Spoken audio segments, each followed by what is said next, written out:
Hi, and welcome to Brightly Storytime. I'm Megan, the Duchess of Sussex, and today I'm going to read to you my book called The Bench. Well, how did this little masterpiece slip through the cracks at Daniel Boland HQ? Oh, a few of you are mentioning the lamp in the previous video. This is a hotel room, so alright, if it'll make you feel more comfortable.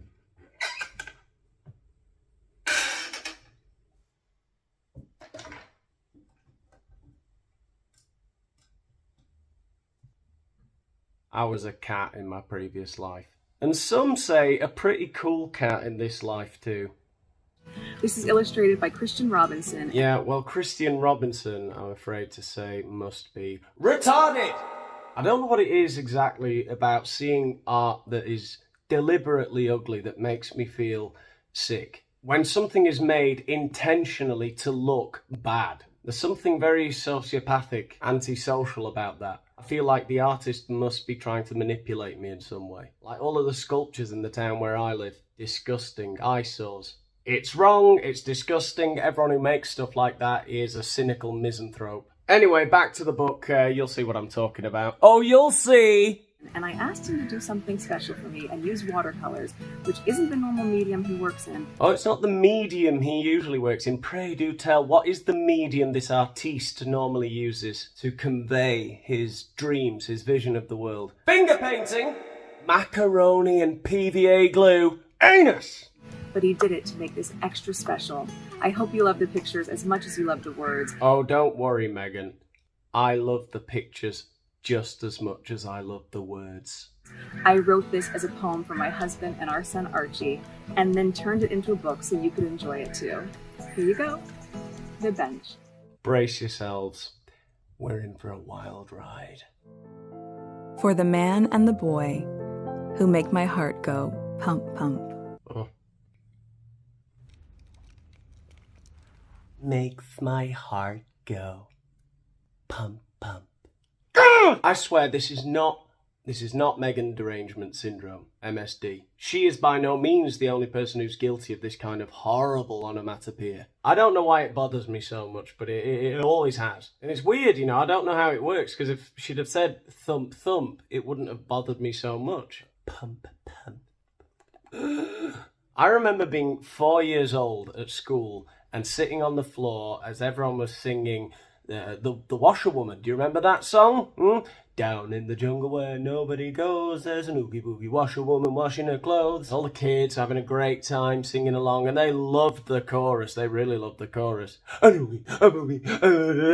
all having a great time, but not me. I'd just be sat there, my arms folded, feeling really hot and uncomfortable, embarrassed. Look at all these idiots making fools of themselves. Don't touch me! Hymns at Mass, on the other hand, I bloody loved those. Gloria, Gloria, in excelsis Deus. I loved it. Great times. Down in the jungle, the Oogie Boogie Washerwoman. On reflection, that sounds kind of problematic. Oh well. This is your bench, where life will begin. This is where your life will begin, on a bench. So that's where he was conceived, finally! After all my snooping around. Archie was conceived at the bench, at the Diana Memorial Fountain. Sickening! For you and our son, our baby, our kin. Our son, our baby, our kin, our lad, our boy, our offspring, our child, our heir, our scion, our spawn.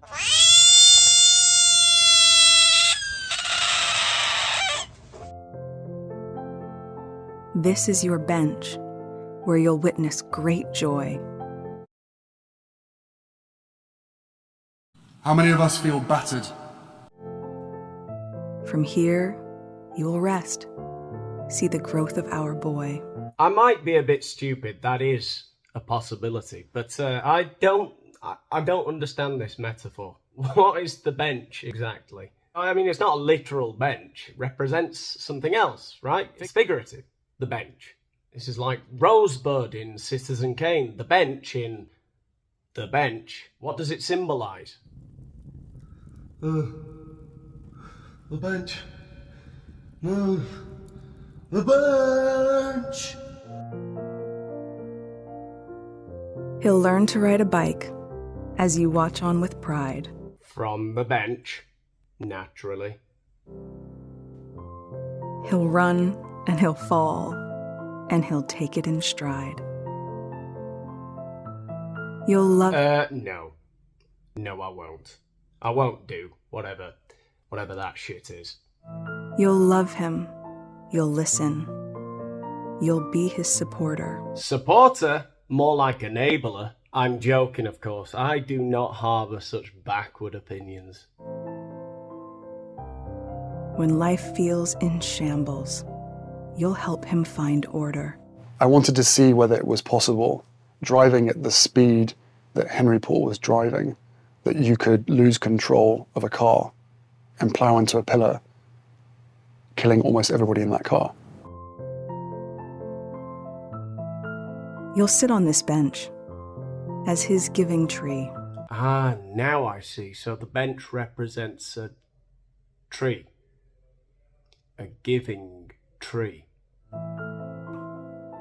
Some days he may cry, perched there on your knee. Please, I don't want to go back there. You don't know what it's like to be considered a...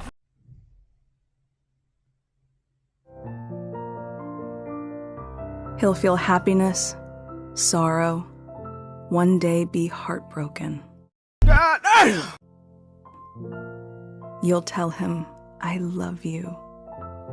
Those words always spoken.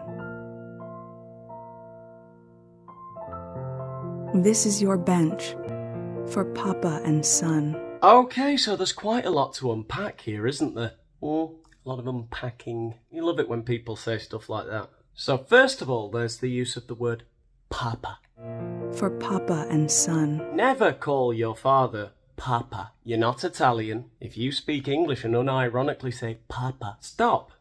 Stop doing it. I feel sick again. It's too fluffy a word. We can't use fluffy words like that. You're not a baby. The same way as you don't say gaga, wow wow. You don't say papa, okay? Good. Then, of course, there's the fact that the bench is now inside. They've run out of ideas of things that you can do on a park bench. I like the idea of Meghan sitting around with her team. Do people have benches inside? Yep. Sometimes I've seen people have benches, under where they hang the coats up and stuff. Oh yes, perfect. And then, of course, there is the elephant in the room. The dad is in a wheelchair, and I'm all for it.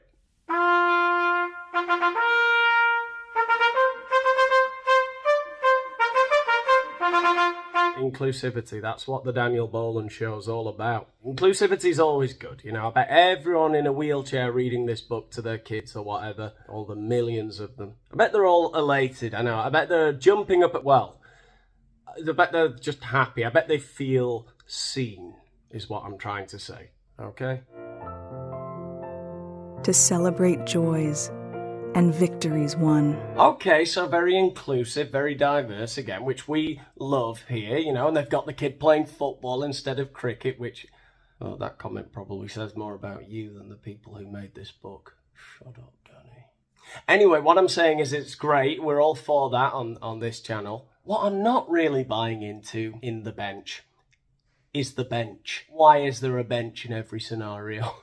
What does it represent? I'm so confused. I'm autistic, and sometimes I get too much information. The kid has clearly just won a very important match, a cup final. He's holding a big, massive trophy. Why wasn't your dad there? Was he at work? No, he was sitting on a bench in the park. As always, he's always at the bench. You never leave the bench. Why?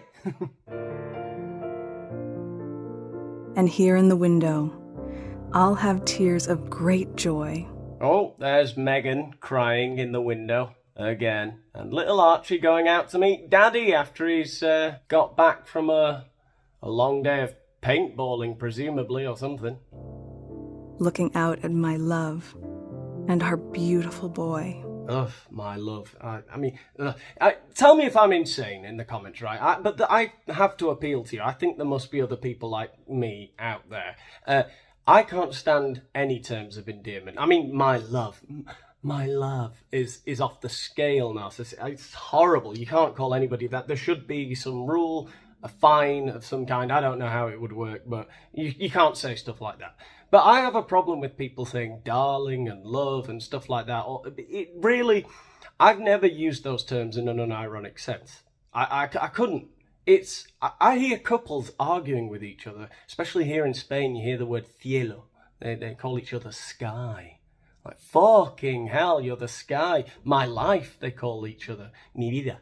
And I'm like, shut the fuck up. You know, I can't deal with it because it feels like completely vacuous. It has no meaning. Like, I can see why a newsagent, the shopkeeper, the woman would say to you, duck or love, because she doesn't know you. That's kind of cute. It's like, I'm trying to be friendly with you because I'm selling a product. It's fine, I get that. In a bar, a barmaid calling you love. I wouldn't call my spouse love. It's so weird to me. It's like, no, just stop it.